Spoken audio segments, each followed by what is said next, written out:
ક્ષત્રિય સમાજમાં રાજકોટ ઉમેદવાર પુરુષોત્તમ રૂપાલા વિરુદ્ધ સમગ્ર રાજ્યમાં રોષ જોવા મળી રહ્યો છે। ત્યારે જામનગરમાં ખીજડીયા ખાતે ક્ષત્રિય સમાજનું અસ્મિતા મહાસંમેલન યોજાયું હતું। આ મહાસંમેલનમાં હજારો ક્ષત્રિયો ઉમટી પડ્યા હતા। રાજપૂત સંકલન સમિતિના પીટી જાડેજા સહિતના આગેવાનો ઉપસ્થિત રહ્યા હતા। આ ઉપરાંત ક્ષત્રિય સમાજ દ્વારા ધર્મરથનું આયોજન કરવામાં આવ્યું છે, જે દરેક જિલ્લાના ગામે ગામ જઈ વિરોધ દર્શાવી રહ્યો છે, જેમાંથી જામનગર સહિત ગુજરાતના 5 ઝોનમાં અસ્મિતા ધર્મરથની પૂર્ણાહુતિ કરવામાં આવી છે। જય માતાજી, જય ભવાની।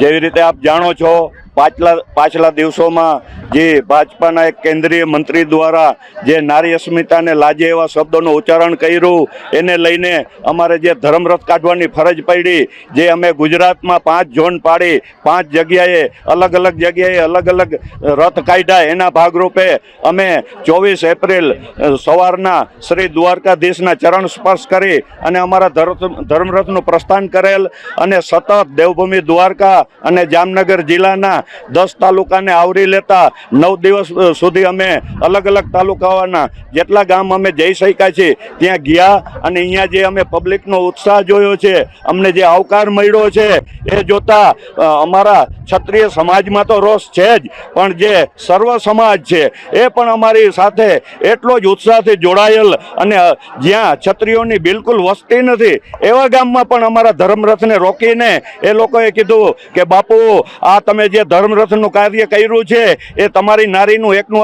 અસ્મિતાનો સવાલ નથી, અમારી નારી પણ છે।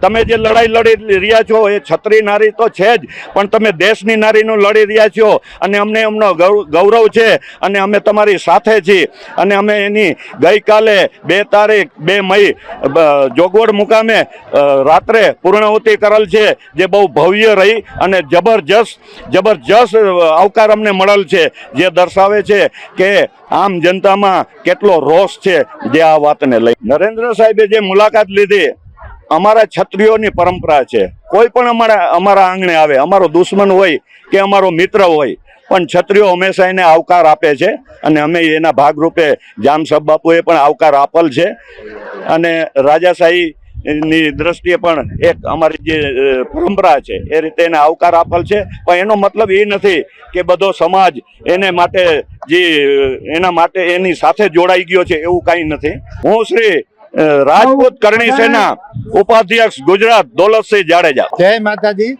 હું રમજુભા જાડેજા, ગુજરાત રાજ્યની રાજપૂત સંસ્થાઓની સંકલન સમિતિનો મુખ્ય સંયોજક।